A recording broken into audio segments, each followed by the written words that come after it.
Well,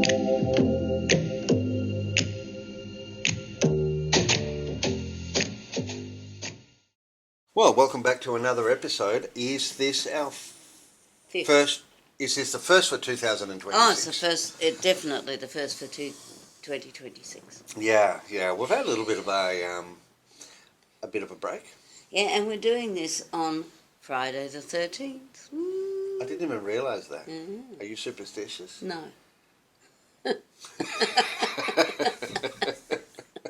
So everything should work out okay. We're not going to get to the end of this and realise that the microphones weren't working the whole time. Hope not. Like we have before. Well, that'll be on you. No, it won't be. It'll be on Friday the 13th. Thank you. You've already given me an excuse. Right, okay. You've got the excuse, okay.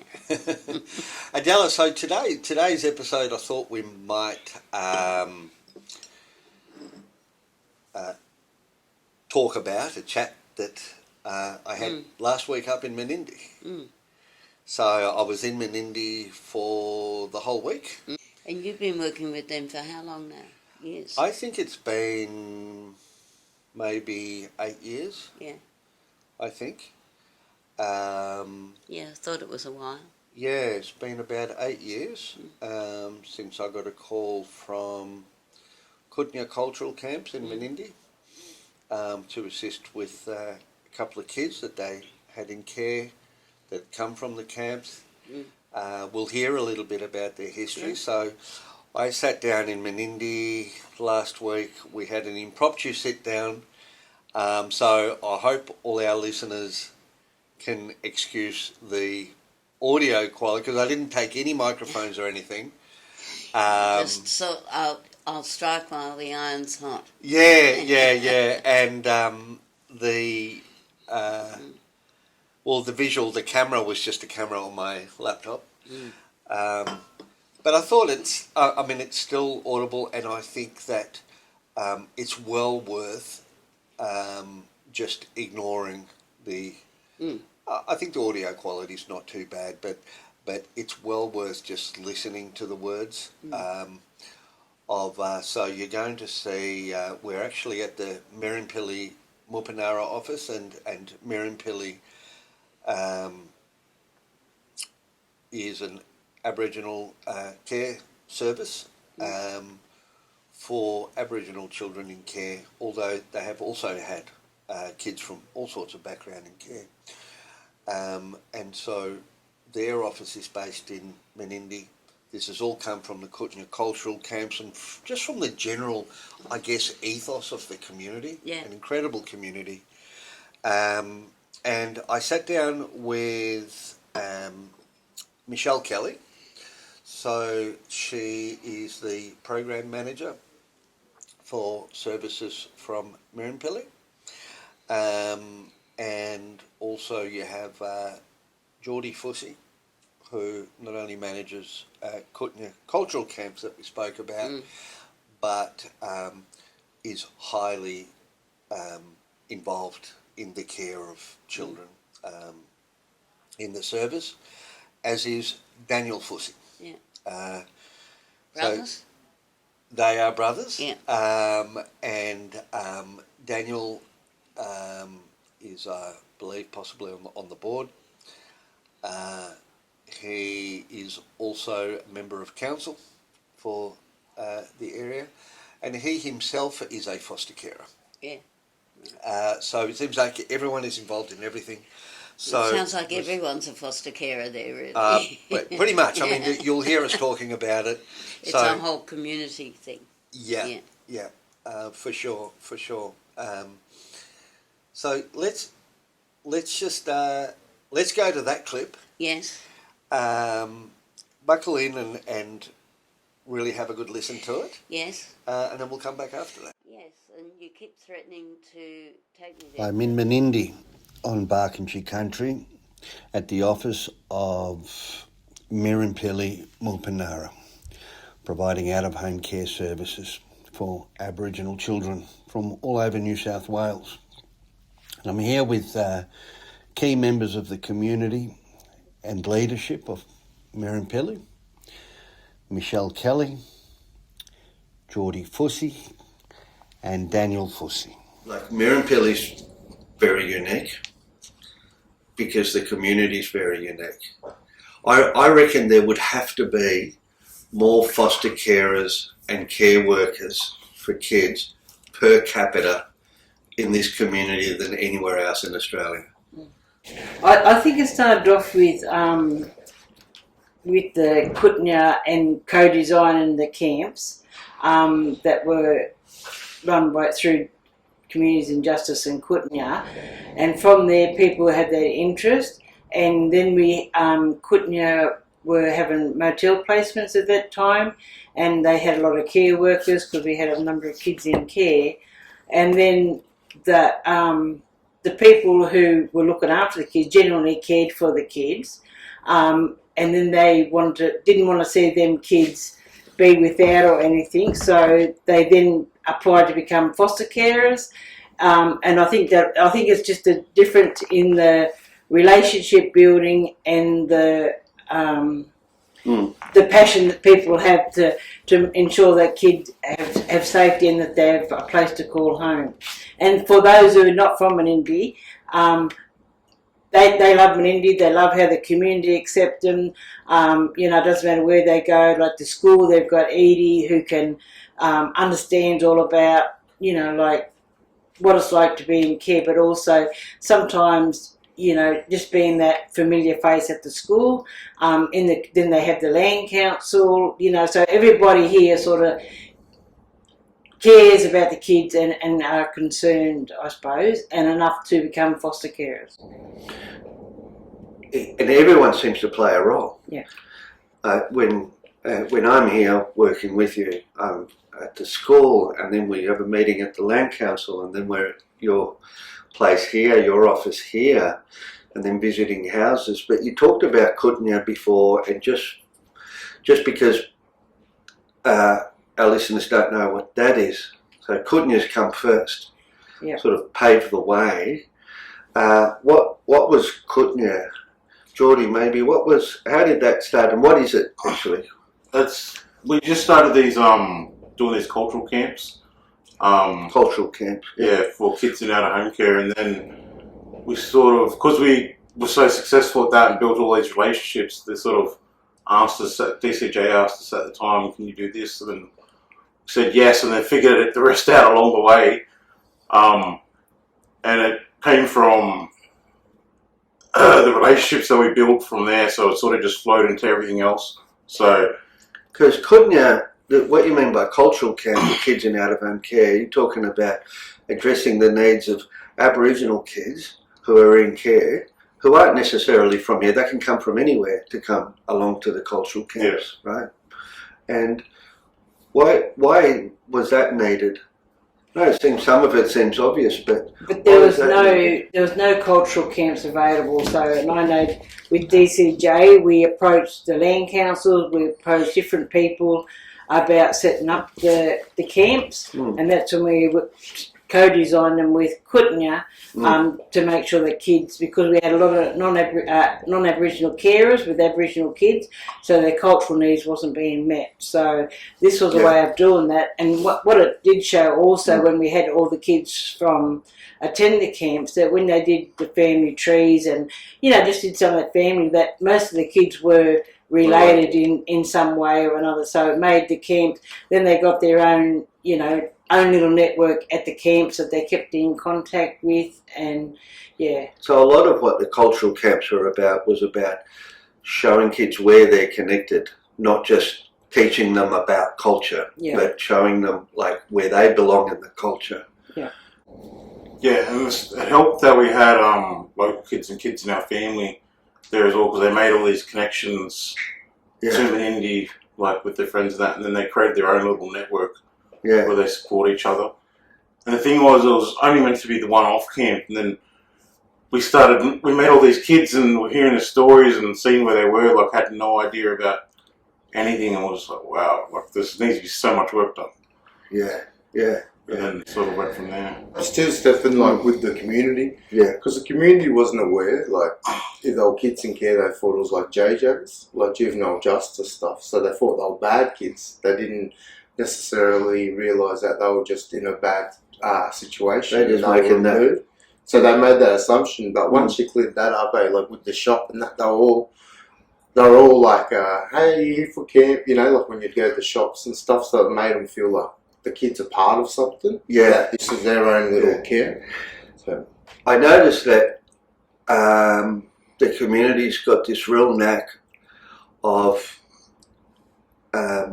getting kids to feel like they belong, but not just feel like they belong. Like when I come up here, it took me a long time to work out which kids were in care and which kids were just part of the community, because that's how much they belong. And it's great to see, and it's something I haven't seen anywhere else. Like it's so unique. I got a phone call last week, Stefan, from a kid that had left Menindee, that was out here for about 6 months, and then he wanted to come back. He's like, I don't belong here. Like, we moved back to where he grew up his whole life. He got a phone call from him saying, yeah, I don't belong here, I need to come back to Menindee. Like, And he feels like he belongs in Menindee. Yeah. But also you got other kids who was at Menindee who have since left care, wanting her younger siblings to come to Menindee because she felt that's the place where they could heal, he could get the support that he needed, even though he'd never been to Menindee before, but because her and her brother had and it worked for them, she wanted her younger siblings to come here as well. Even so, they recognise it. I know that I don't know if you're talking about the same one that I spoke to, who, after some years of being in your care, and really what is truly therapeutic care, she wanted to have a chat with me even and talk about what you guys did with her, how you cared for her and her brother, and like why did this work? And so wanting to unpack it because she wanted the same for her younger sibling.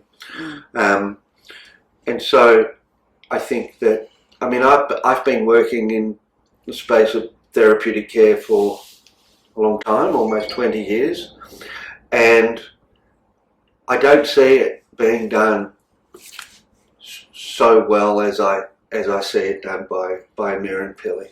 So what I've realised is that, you know, at Mirrimpilyi you have a model of care which is an Aboriginal model of therapeutic care, which is obviously the best thing for Aboriginal kids.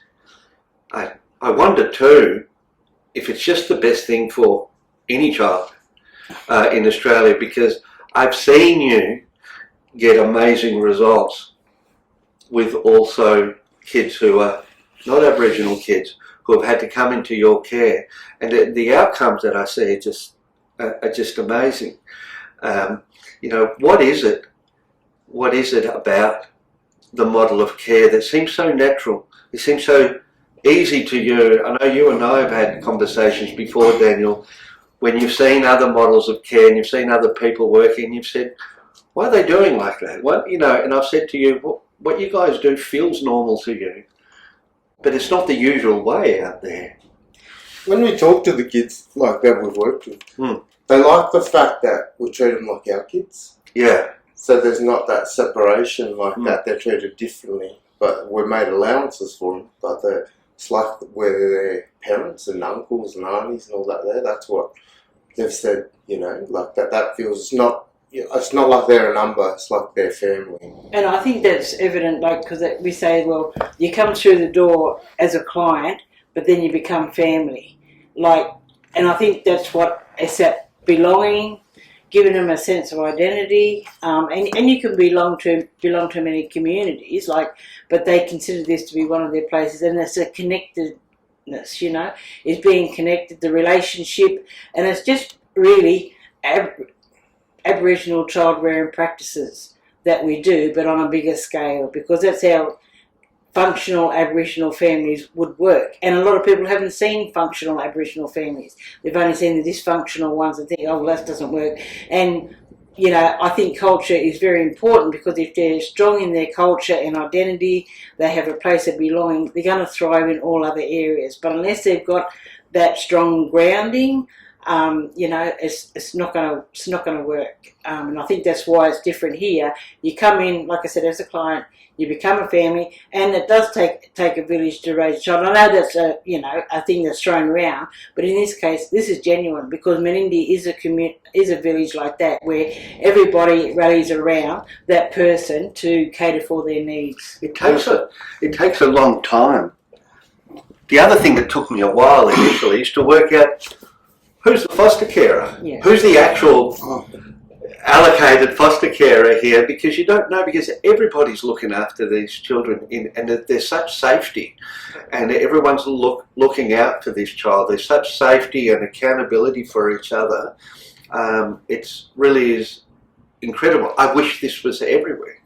It's not just that, when Michelle touched on belonging in that, but because the camps and that are always the constant throughout a kid's placement, or whether they get moved to Wagga or the thing, and they always come back. The Kootenai camps are still part of this, the process, the story. Yeah. And then eventually, like when they age out, and they belong to Menindee, because there's so many kids that are aged out, and most of them keep in touch, but a lot of them just keep in touch with the members of Menindee that they've made these friendships and that with, and come back for holidays and that.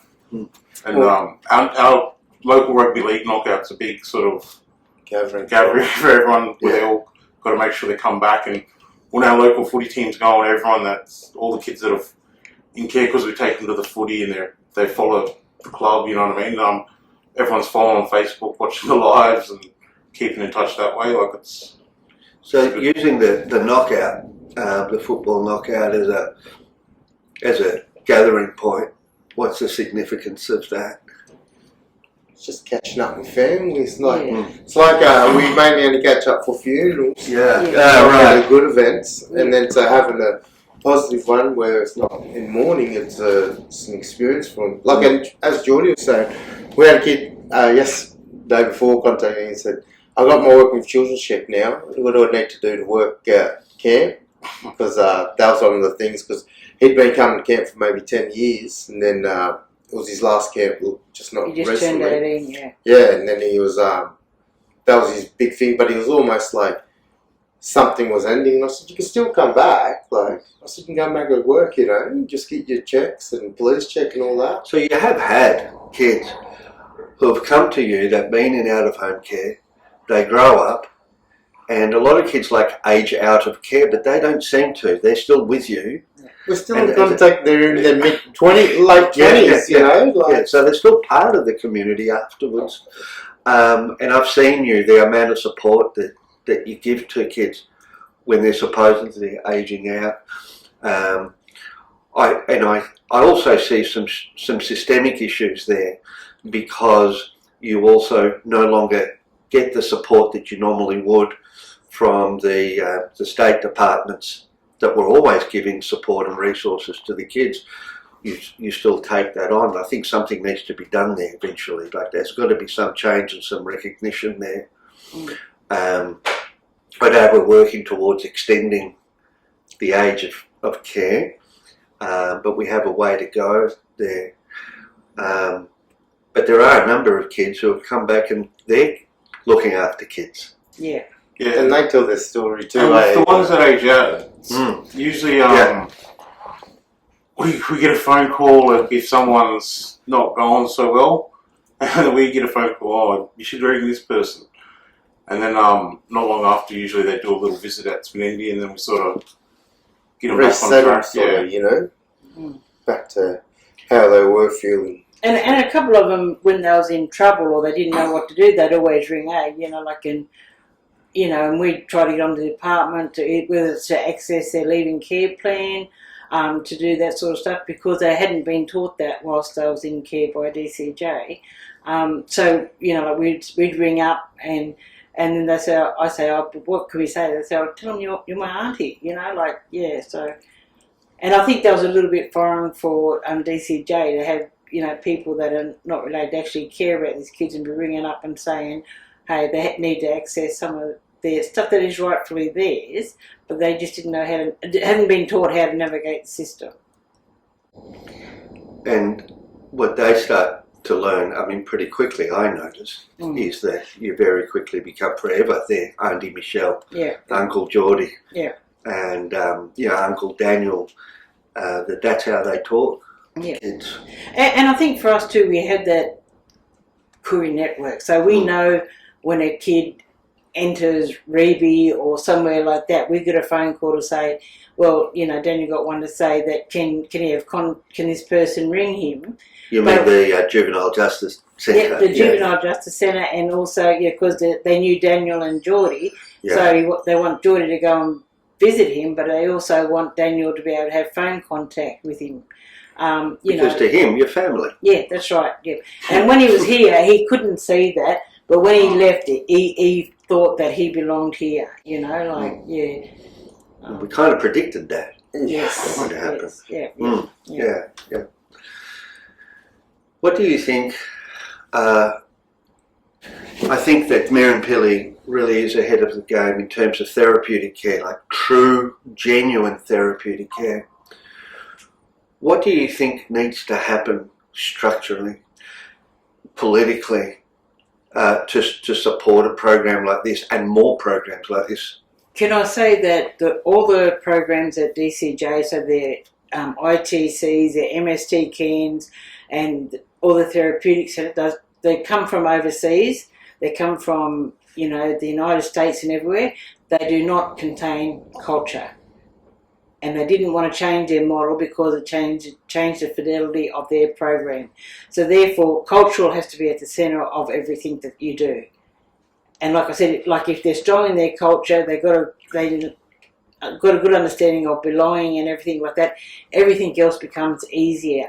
But because all these programs that come from overseas where there is no culture, and DCJ and people who fund these things don't see the importance of it, where it is paramount to it. Don't we hear governments talk about their commitment to Aboriginal children in care and their commitment to them being cared for by Aboriginal organisations and care providers?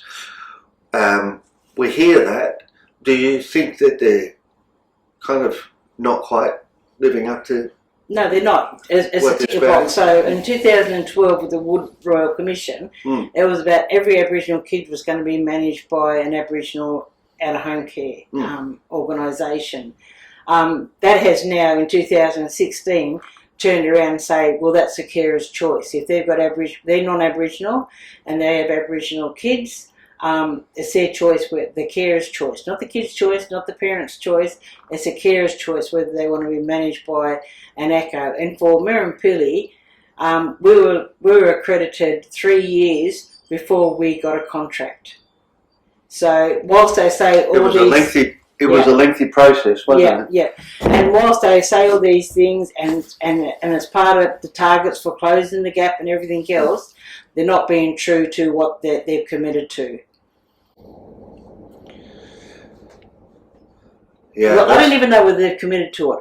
They've said it, but I don't see the commitment side of it, really, because we're still having conversations. We're still trying to fight to get. We'll promise 30 kids in the first year to come across from NGOs, other non-Aboriginal NGOs, and we've got 4. Yeah, it should probably have happened by now. Yeah. And you said before that now it's the carer's choice. Yes. If you've got a non-Aboriginal carer caring for an Aboriginal child. To play devil's advocate, what's wrong with that, with it being the carer's choice?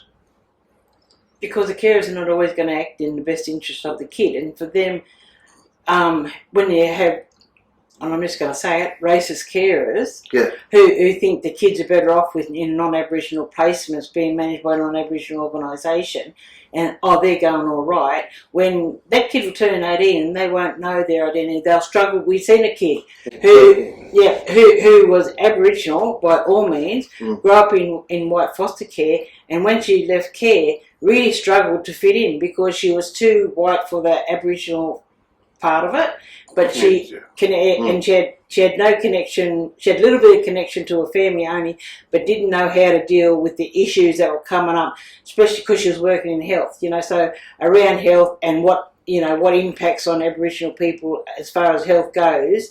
And she couldn't do the job, and she really struggled because she did reach out to say, like, she was struggling to do that, and you know, she stopped working. And that idea that you talked about before, where you've got carers, there's a racist angle there to caring for an Aboriginal child because they believe that's better for them. It has echoes to parts of history that we don't want to repeat. That's right. That's not that, but I think it comes from fear as well, Stephanie, because they don't, like Michelle said earlier, not a lot of people are seeing functioning Aboriginal family structures and functioning Aboriginal communities. It's only what they hear on the media or like their preconceptions, you know what I mean? Mm. But this is the most functional community I've seen around. Mm. I didn't say most functional Aboriginal community. I just, like, where else are you going to see a community functioning like this, caring for children like this? Yeah. It's amazing. That's one of the things when you talked earlier about how it sort of Mirrimpilyi, how it sort of came about was that very first camp we had. A kid who was black as the ace of spade tells about all Aboriginal people are alcoholics, and I'm like, what? Really? Because he'd grown up from a baby. You know what thing? That was his only sort of understanding yet.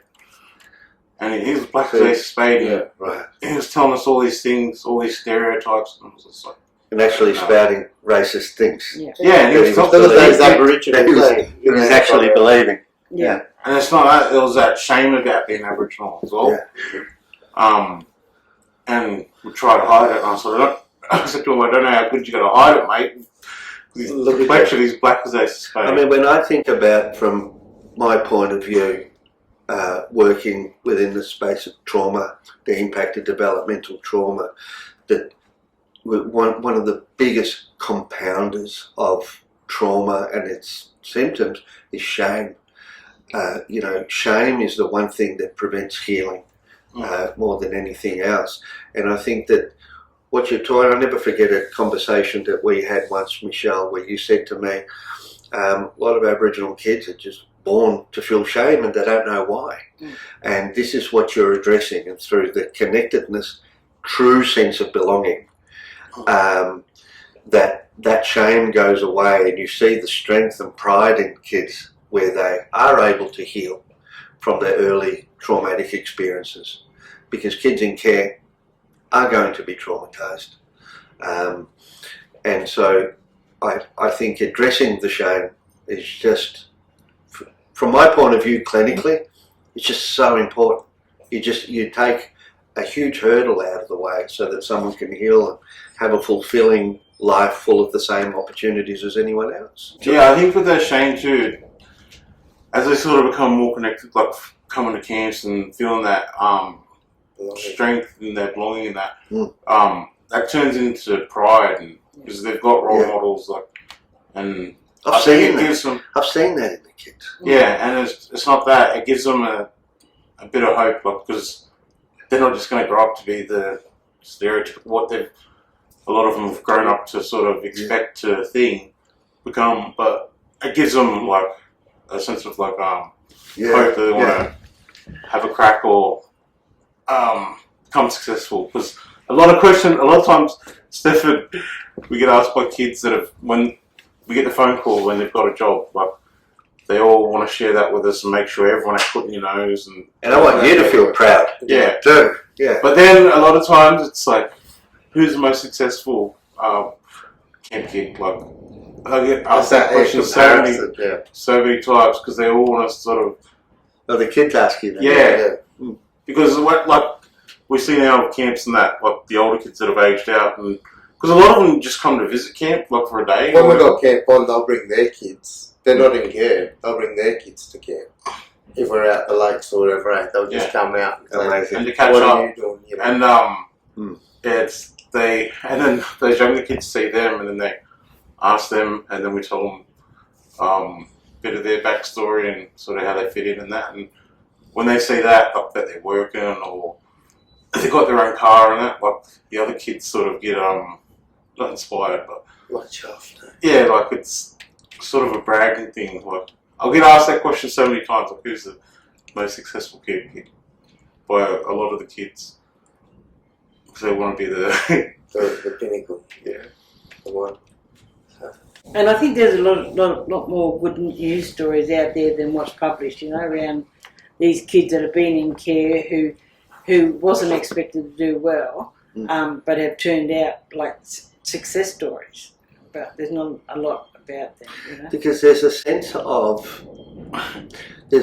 hopelessness around a lot of kids in care, especially if they're very traumatised and there's a lot of, very severe problematic behaviours. That people around them, there's this unspoken hopelessness.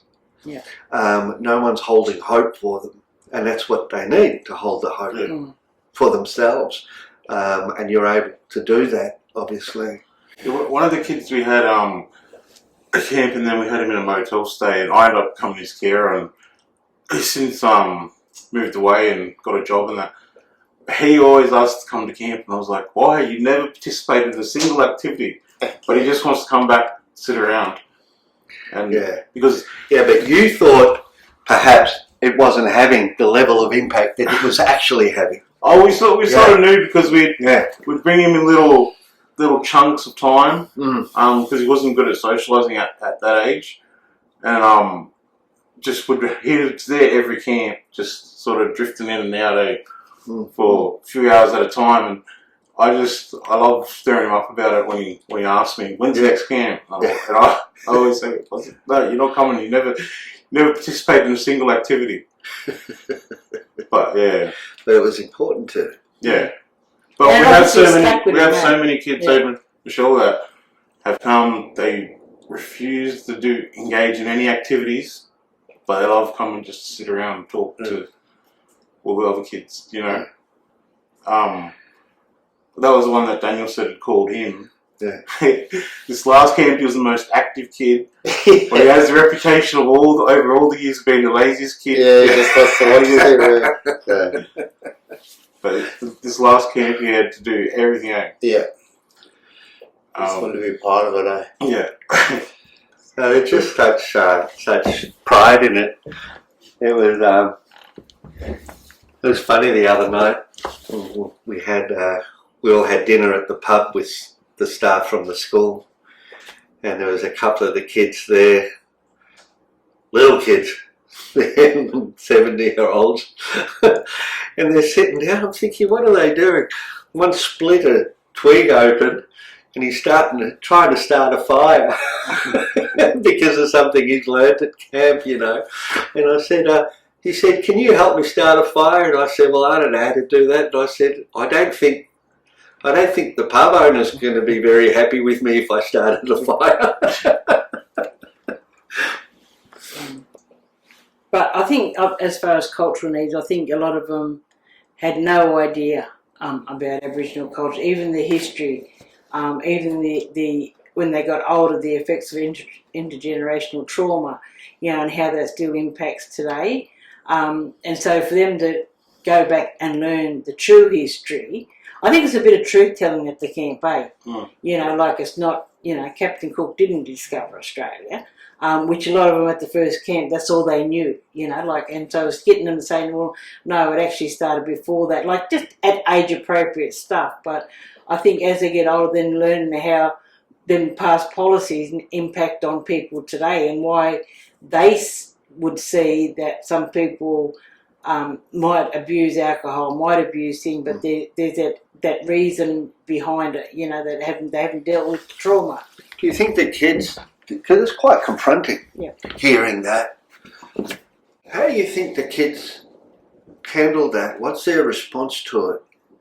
Well, some of them were just really surprised, Shocked. Well, I remember when we went to the old mission and we talked about, explained to the kids how people were gathered up and they were placed on here, and then they were sort of like given rations and all that, and how they were taken. And then when the mission closed down, we explained that history, and a lot of them identified it was like, wow, it's like sort of like us. Is that what the camps are? Like, no, it's not. And then they're like, so these people that are telling us like now what is like this is how we should do things. Like they were questioning whether that's the carers. I said no, like that's not it. But the idea of taking you for the idea of protection, like that was still the same, and we had to explain a lot of that. And it was really like because I had no idea of Australian history. Like Yeah, there's a lot of history there that uses similar words, and I think that it's something I've realised working with families, both carers and kids in care, that when you talk about things like child protection and talk about concepts of the best interest of the child, those are the sort of things. Because that was the same language that people were talking about. The other day when Jan took us out to visit the mission site, it was very confronting for me to look out there to see the posts of where each hut was. I mean, for me, it's like it looked mapped out like a concentration camp, and yet she said, that was what was the title of the person in government, the protector? The Aboriginal mission manager, but it was the Aboriginal Protection Board. Yeah, the Protection Board. I mean, they're using the same terms that we use with kids now, and if you ask someone then, the drivers behind the stolen generation, it would have been the best interest of the child. That's what they thought was in the best interest. Yeah. But I think the difference now is something that you said earlier, Michelle, is that they weren't listening to Aboriginal people then. And so if we really truly want to know what's in the best interest of the child, we actually need to listen. That's what I've learnt out of it. And that's what we brought up there. That's what sort of sparked those thoughts for the kids, is when we told them that they weren't allowed to practice language on the mission thing, and that's where they felt like, well, that's us, because we're sort of away from all the black people in our communities, you know what I mean? Yeah. Because a lot of the ones at that particular camp were with white carers and that. Yeah. And didn't have much family contact. And so it was different now because you are getting to practice your culture and be a part of an Aboriginal community and that. Yeah. And also learning some languages too. And another thing that sort of thing was when I explained the dog tag, Michelle. Yeah. What was the proper name for it? Exemptions. Exemption certificate. Yeah. But I saw that exemption certificate from would have been from your grandfather. Yeah. Right? Yeah. I saw that the other day and Fiona showed me that. That's confronting. Yeah, that was someone like me who's got no idea. That was confronting for a lot of the kids. It's like, so to sort of fit in and get all these things, you got to be not a black fellow anymore. But now you need one. Yeah. You're allowed out as long as you do these things. Yeah. Well, we had a great discussion. Thank you. This is going to be really helpful for a lot of people to hear this stuff. So just would really like to thank Michelle Kelly, Geordie Fussy and Daniel Fussy. Thank you so much for joining me. And Adela and I will have some discussion about this too. No problem. No worries, thank you.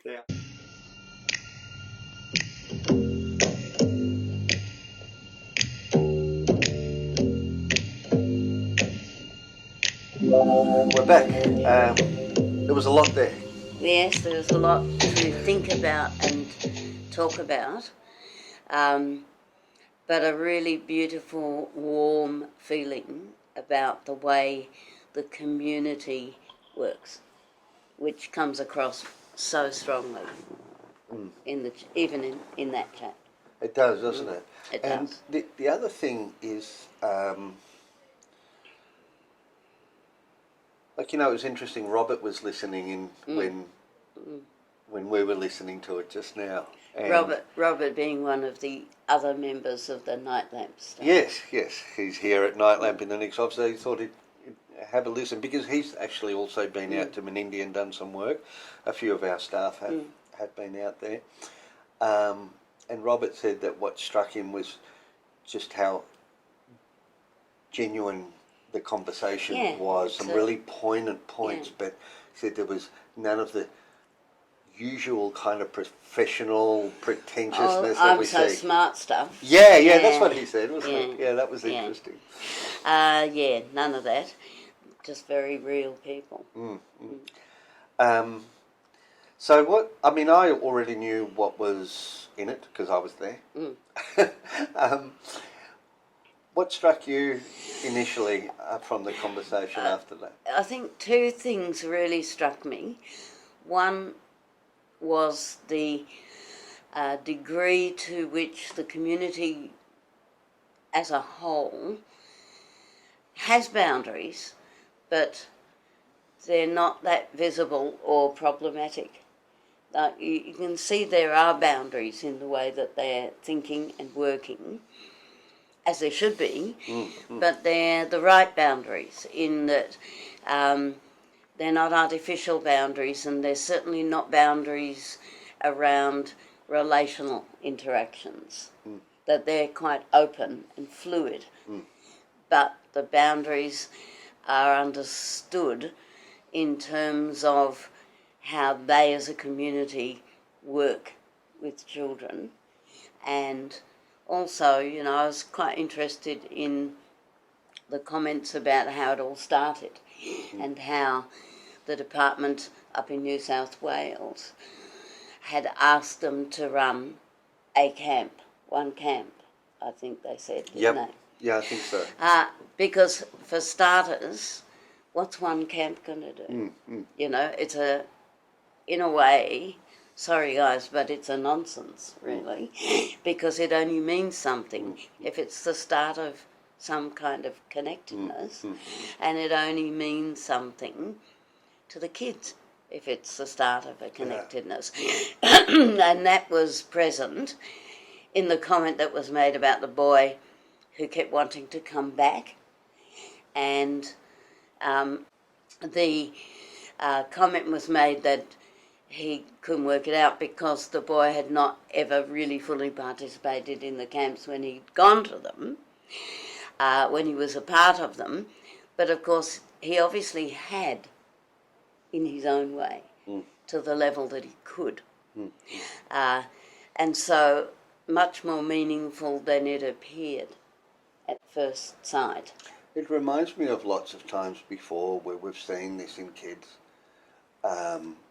where they talk to us about, like years later, about really significant times, and then we just thought, we thought you were hardly there. Yeah. We thought you weren't doing anything. Yeah. So we have an expectation.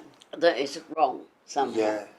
I had a similar experience actually when, in 2000, when Sutherland Homes, which was an agency in Diamond Creek in Victoria, that I worked at for quite a while in the mid-80s, when they closed down, they had a big event in the year 2000. And lots of young people, and who are obviously now by then adults, were invited to come, and even people who you thought, you know, lost touch with, found out about it somehow on the grapevine, and lots of past residents turned up. And I was there. I'd written a song to sing for the ending of Sutherland Homes. It was moving off the campus into the community, into houses. But the kids who turned up, the past kids who turned up, again, were kids who you might have thought when they left you hadn't reached at all. Like, what's happened? You know, we didn't actually get there. But they were all there But you did. for the ending. Yeah. Well, That's because like- we did. And it's like when Geordie was talking about the knockout, the footy knockout that they have in Menindee that brings everyone back to meet again, and you've got those kids who had attended camps and who'd been in care that actually come back, and some of them with their kids.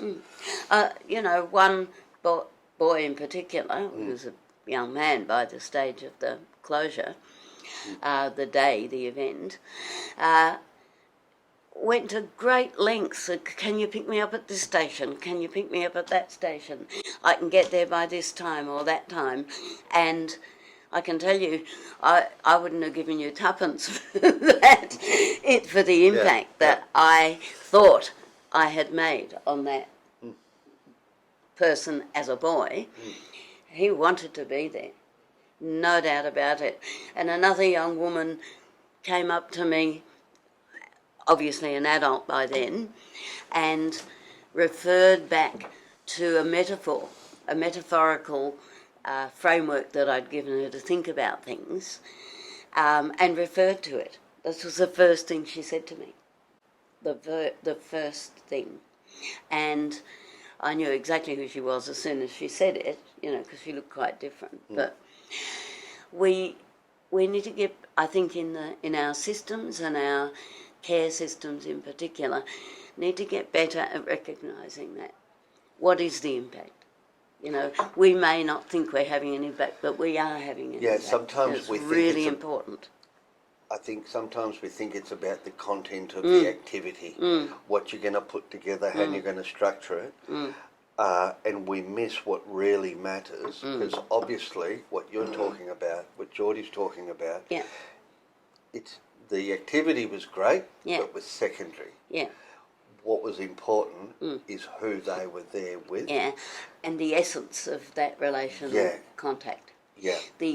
And that is something that I know from the work that I did at VACA many years ago, is really important in Aboriginal culture. It's the essence of the connection, not necessarily the words you put around it. But that importance that is inherent in Aboriginal cultures is also a vital key element to therapeutic care and healing from developmental and trauma-informed. Yeah, absolutely.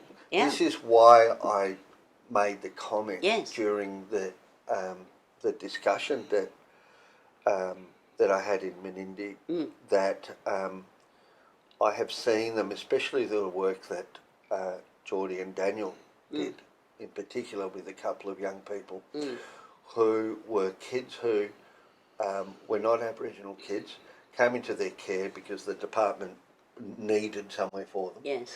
And yet these were kids who had not done well in other placements, who have really flourished. And these are kids who a lot of people didn't hold a lot of hope for. But it's, that this is why I said, there's every child in out-of-home care actually need Aboriginal therapeutic care. From what I can see, probably. I mean, there's a lot that we can learn, which actually brings me to Michelle's point in the conversation. If you recall, she talked about all of these other models that we use. We use so many models that are developed overseas and then marketed to us. Yes. Then they look shiny and well packaged. Yes, but they don't work. But she said there's one key thing that she said in there, which was they don't have culture. The culture embedded. They have their own culture. Yes, but that's not Australian what and Michelle certainly meant not by Aboriginal. Michelle meant by culture was truly Australian Aboriginal culture. Yes, absolutely. And actually any kind of Australian culture. So, and I think that the other things when you think about, and I think another time we'll perhaps talk about some other models of care and models of intervention. Yes. TCI, sanctuary model. These are models that have their merits, but they were not developed in the Australian context. Well, there's two bits to that, I think, and I think we've probably touched on these before. There's that, and there's also the fact that some of these models were developed before we knew other stuff, right? They were developed a long time ago, in the 70s and the 80s, and they were fine in the 70s and 80s. We didn't know what we now know about complex trauma. I think that if we can table that discussion for another day, we will. Because we have the bit that I'm focusing on now is what Michelle said about even if they were even if they were sort of contemporary and developed now with the theory. They're still not quite right. culturally, Mm. it doesn't match No. our needs now. It doesn't, and there's something else that I picked up really strongly from things that all of them said, but certainly in what Michelle was saying. I don't think she used this word, but this is the sense I got, that there's an artificiality, therefore, to those models in our context, and it's the artificiality that makes them not work. Because their model up there is not artificial. No, It's genuine. a real, genuine community. And you've said to me many times, you can't tell the foster carers from the non-foster carers. And that's real. That's community. Yeah. And that, I think, also is an element, a really strong element Because of what you makes also it get work. consistency of care. Yes. Because even though Mirrimpilyi is based in Menindee and a lot of the work happens in Menindee, they've also had homes and kids that they've cared for all over the state and also even in Victoria. And but we're still sending out the people from this base. Yes. And so kids don't get strangers from a random labour hire agency come and Exactly. care for them. And I think that is something that we need to do something about because it's right throughout. Yes. And I know that everyone talks about this. I've seen this out in the media, but it's interesting how we harp onto our kids the lesson of stranger danger. And then expect a child in care to get into a car. Yeah, with that person they don't know. Yeah, with someone who's just coming to school to pick them up and saying, hi, Yeah. I'm your new worker, Yeah. I'm going to take you home and then stay the night at that Yeah. house. And I think along those lines, and that is certainly not something that they would have to worry about it in the community up there because everybody knows everybody and it's a small, it's a community. But not only being picked up from school and those sorts of things, but the continuity of knowing who is coming to work, like who's coming to my residential house, who's going to be there, not even from the point of view of a stranger picking them up, but might I have 6 different people on six different nights of the week, which is also possible. Yeah, that can happen as well. But I think we have a way to go, but there's something really hopeful and promising about what is happening. Not only in Menindee, but like I said with Mirrimpilyi, they are working throughout the state at the moment. Yeah. They've had kids in care in Wagga, in Sydney, in Orange, I think, all over the place. Yes, which is great. And that model, which is grounded, it's grounded in an Aboriginal cultural framework, which it's taken time for me to get my head around and accept and thrown away some of the ideas that I always held on to. But not only that, they have fully incorporated a trauma-informed practice model into that. Yes. And actually, we now, talk the language of trauma, of every aspect of, the relational and neurobiological aspects of trauma. That is an inherent part of that model. And the two sit side by side. Very easily. Very easily. Very easily, yeah. There's no discomfort in those two ways of looking at things because they completely fit. And the relational element, which is of course the main vehicle for all trauma-informed interventions, the relational element actually strengthens it. Yeah, sometimes I feel inadequate as a trainer when I'm training people and carers at Mirrimpilyi, because usually when I'm training people, I say with some of the relational stuff that we talk about with regards to therapeutic care, how to relate, how to do the work that we do. Usually I say, okay, I'm going to train you in this so you can do it.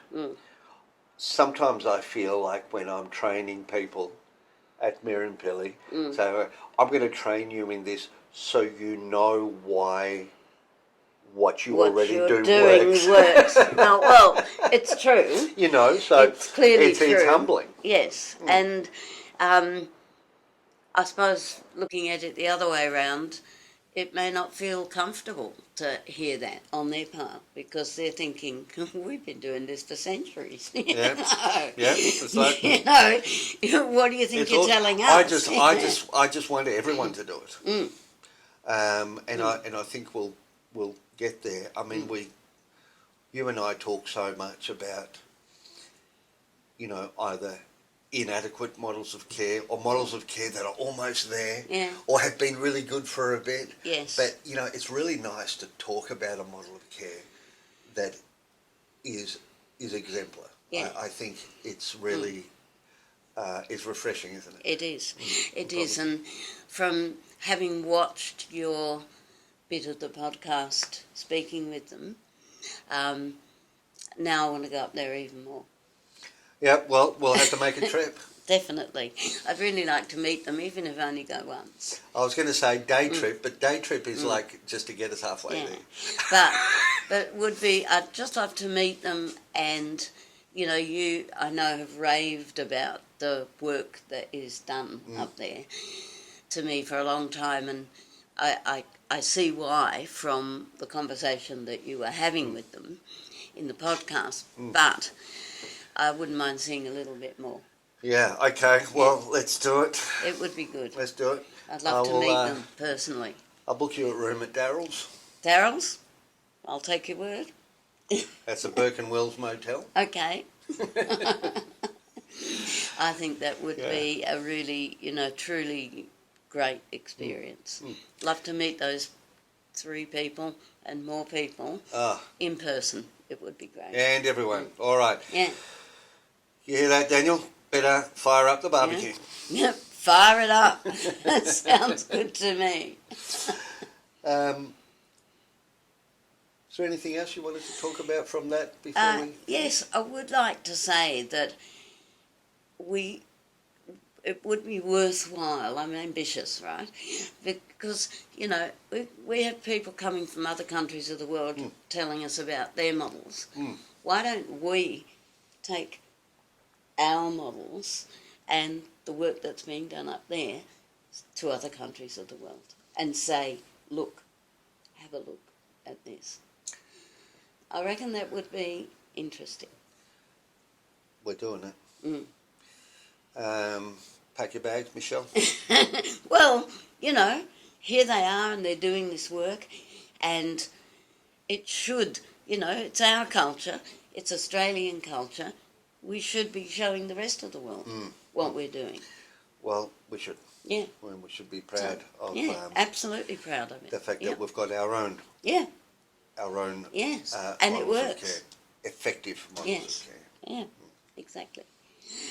Because I often feel we don't do that enough. We don't. We're sort of... Why are we always wanting to get things from overseas? I know, but my conceptualisation of that is that, and with, apologies to Australian culture, I think we're kind of in our adolescent years. If you think about people's development or the development of whole cultures, modern Australia is still working it out. And I suspect that's why we don't talk with pride about some of the things we're doing, and Aboriginal culture and Aboriginal knowledge. But I think this is the separation, because we've separated modern culture from Aboriginal culture, and the fact is that Aboriginal culture is modern and ancient. Absolutely. Right? So Absolutely. it's actually there. And we should be speaking about that with pride. Yes. Yeah. Yes, we should. Yeah. Because without it, without it, if we pretend that we don't have this ancient Yeah, history, exactly. then we really are adolescents. Well, yes, that's the point I was making. But the fact is that that's actually not the reality. No, it's not. Yeah. But it's only an artefact, I think, of more modern culture Yeah. that doesn't bring it together. Yeah. Yeah. And I think that the day that we do that, that's the day that we'll have real pride Yes. in this and Yeah. and pride in what As we it do. should be. Because look at the level of easy practice wisdom that goes into the care of kids. Yeah. From what we just heard. Yes. Right? Yes. Talking about it like it's easy, like not easy, but it's so just normal. I think that is an ancient child Absolutely. rearing Absolutely. and consistent child rearing. Absolutely. And that it sits so neatly, as you have done, with trauma-informed knowledge. And the two can be, brought together in that way. They're both important elements of it. Yeah, yeah. Yeah, 100%. Yeah. So, here's a trip. Pack your bags, guys. Yeah.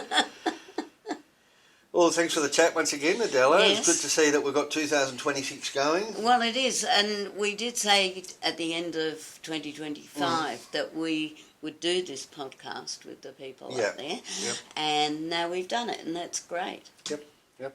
So, Well, let's see what awaits next time. yes, we'll have to come up with another topic. No doubt we will. Or you all will, because the next time we'll have our callback ready again. Yes. It hasn't worked quite so well, but we'll just No, see. let's keep Next time we are going to have a pursuing it. callback. Yeah. We're going to have our callback number available, so you're able to call us, ask us your questions about absolutely anything. anything. Any of the previous podcasts. Anything to do with stuff that Yeah. we actually know about. Sounds good. You can ask about things we don't know about. Well, you can ask, but I'll just have to say I don't know anything Yep. about that. Yep. I do know about some other things. Yeah. Don't Yeah. ask me about cricket. No, don't ask me about cricket either. Or, really lots of things. But you can ask me about cats. I love cats. Because as we've established, you are the crazy cat I lady am of the Brunswick. crazy cat lady from Brunswick. Yes, so people can ask me about cats if they like. All right, ask her about cats. I'll actually put the number down on the show notes of this podcast, Yeah, so that you can call us on that on the next one. fantastic. Otherwise, just write us a question. And we will pop up again in what? 3 or 4 weeks. In a while. Yeah. Don't tie me down, man. Oh. See ya. Okay. Goodbye, everyone.